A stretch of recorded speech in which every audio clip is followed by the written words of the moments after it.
everyone, and welcome to Simply Explained English. I am Lisa. And I'm Eric. If you're looking to improve your English in an easy way, you're in the right place. So grab a snack, sit back, and let's dive into today's topic. Okay, Eric, what are the words today? The first word today is apparently. Then we will continue with grumpy and be willing to do something. Then to call off. And the final one is go the extra mile. Let's start with the first word, Eric. The first word is apparently. Apparently. Apparently. Great. Let's explain apparently to our listeners. Sure, Lisa. Apparently is an adverb we use when we're talking about something that seems to be true, but we're not completely sure about it. We often use apparently when we're sharing information we've heard from someone else or based on what we can see. Let me give an example sentence. Apparently, the new restaurant in town is really good. It means that you've heard that the new restaurant is good, but you haven't tried it yourself and are not 100% certain about it. Here's my example. The street is wet. Apparently, it rained last night. It means that you can see the street is wet, so you think it probably rained last night. You didn't see the rain yourself, but you're making a guess based on what you can see now. Now, let's talk about how to use apparently in sentences. We usually put it at the beginning or in the middle of a sentence. For example, apparently the shop is closed, or the shop is apparently closed. Good point, Eric. Now, let's listen to a short dialogue using apparently. Hey Emma, did you hear about the school dance? No, what about it? Apparently it's been canceled. Really? Why? I'm not sure, but apparently there's a problem with the venue. That's too bad. I was looking forward to it. That was a good dialogue. Mike wasn't completely sure about the information, so he used apparently to show that. Exactly. Eric, did you ever use apparently when you were wrong about something? Yes, I have. Once I said, apparently it's going to snow tomorrow, but it ended up being a sunny day. Oh, that's funny. The weather can be hard to predict. Have you ever heard any funny stories that start with apparently? Actually, yes. Once my friend told me, apparently my cat can open the fridge. I didn't believe it until I saw it myself. Wow, that's an amazing cat. It's interesting how we often use apparently for surprising or unusual information, isn't it? Definitely. It's a useful word for sharing information we're not totally sure about. I agree. It helps us talk about things without saying they're definitely true. That's a good point, Lisa. Apparently is a great word for our listeners to use when they want to share information but aren't 100% certain. Absolutely. Well, that's all we have time for with apparently. Let's move on to our next word. The next word is grumpy. Grumpy. Grumpy. Grumpy is an adjective that describes someone in a bad mood or easily annoyed. We use it when someone is not happy and might complain a lot. We often use grumpy to describe how someone is feeling, usually for a short time. Now, let me give an example sentence. My dad is always grumpy in the morning before he has his coffee. It means that your dad is in a bad mood and might be easily annoyed in the morning until he drinks his coffee. He's not pleasant to be around during this time. Exactly. Now, it's your turn, Lisa. Can you give us another example? Sure. Here's my example. The baby is grumpy because she didn't sleep well last night. Great sentence. It means that the baby is fussy and unhappy because she didn't get enough sleep. She might cry more easily or be harder to please than usual. That's right, Eric. Now, let's talk about how to use grumpy in a sentence. We can say to be grumpy or to feel grumpy.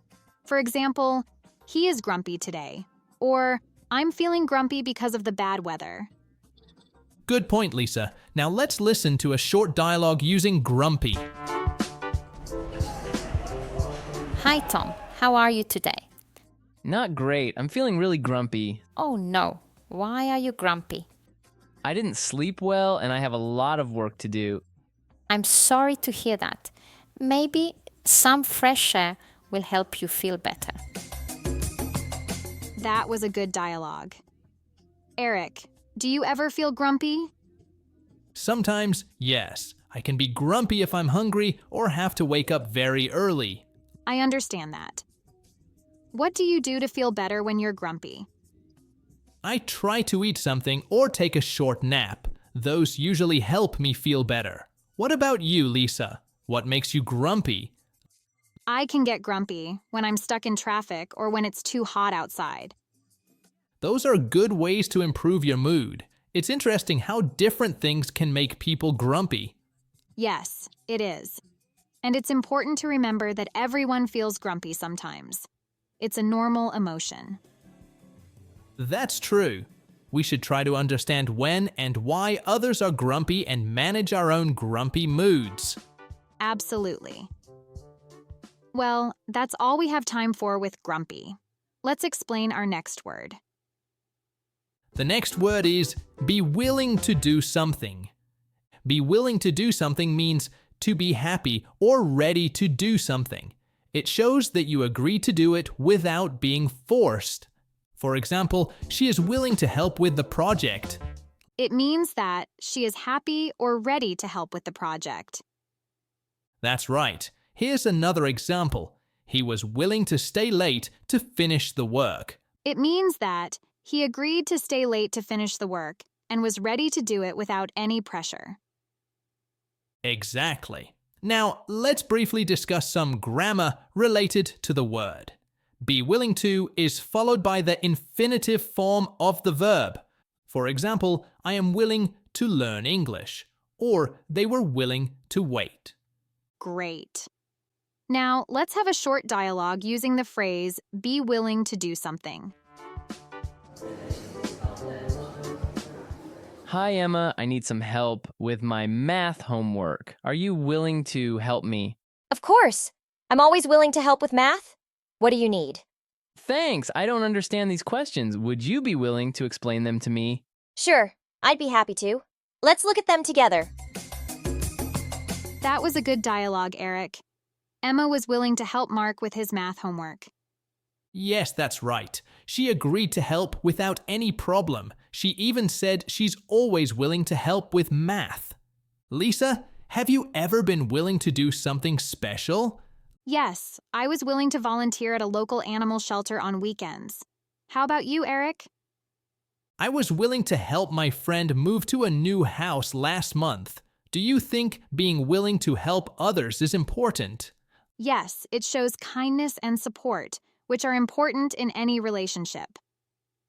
What do you think? I agree. Being willing to help others strengthens our connections and builds trust. Lisa, anything else you want to add about our phrase today? Remember that be willing to do something means being happy or ready to do something without being forced. It's a useful phrase to show agreement and readiness. Good explanation. Okay, let's continue with the next word. The next word is call off. Call off. Call off. Call off is a phrasal verb. It means to cancel something that was planned. Here's an example sentence. We had to call off the meeting because the manager was sick. It means that we had to cancel the meeting because the manager was sick. Here's another example. They decided to call off the picnic due to the rain.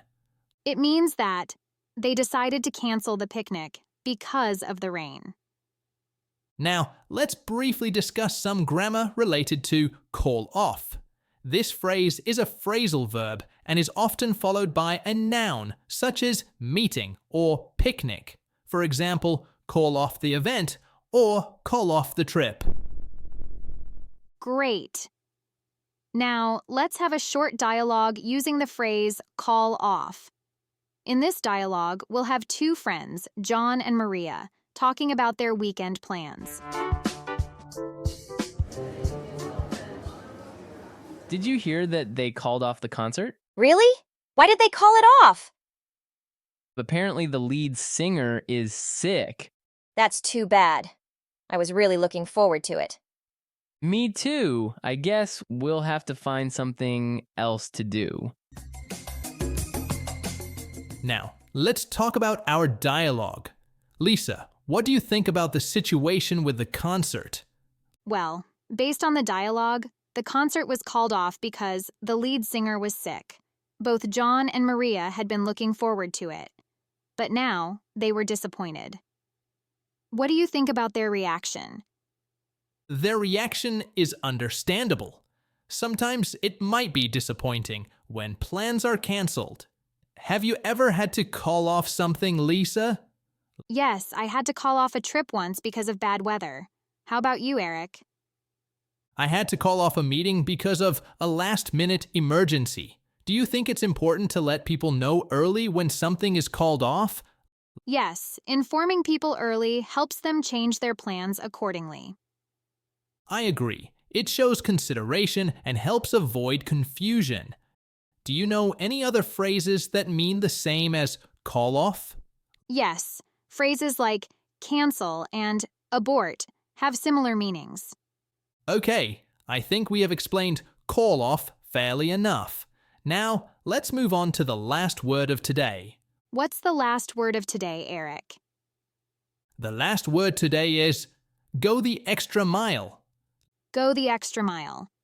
Go the extra mile. Go the extra mile is an idiom. It means to make a special effort to achieve something or do more than expected.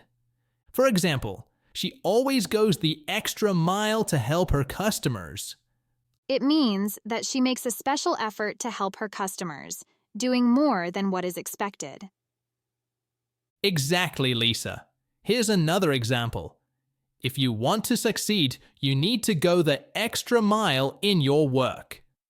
It means that to be successful, you need to put in extra effort and do more than what is required. Absolutely. Now, let's briefly discuss some grammar related to go the extra mile. This phrase is an idiom and is used with the verb go in different tenses. For example, go the extra mile in the present tense and went the extra mile in the past tense. Great. Now, let's have a short dialogue using the phrase go the extra mile. Have you noticed how Sarah always goes the extra mile at work? Yes, she really puts in a lot of effort. Like last week, she stayed late to finish the project. That's true. I think that's why everyone respects her so much. Definitely. She sets a great example by always going the extra mile. Now, let's talk about our dialogue. Lisa, what do you think about Sarah's behavior at work? Based on the dialogue, Sarah makes a special effort to do her job well, and it's noticed and appreciated by her coworkers. What do you think about the impact of going the extra mile? I think going the extra mile can really make a difference in what people think about you and can lead to greater respect and success. Have you ever gone the extra mile for something, Lisa? Yes, I once stayed up all night to help a friend prepare for an important presentation. How about you, Eric? I helped organize a surprise birthday party for a friend by making decorations and planning games. Do you think going the extra mile is always necessary? Not always, but it can be very rewarding and help build strong relationships. I agree. It shows dedication and can make you stand out. Do you know any other phrases that mean the same as go the extra mile? Yes, phrases like go above and beyond and put in extra effort have similar meanings.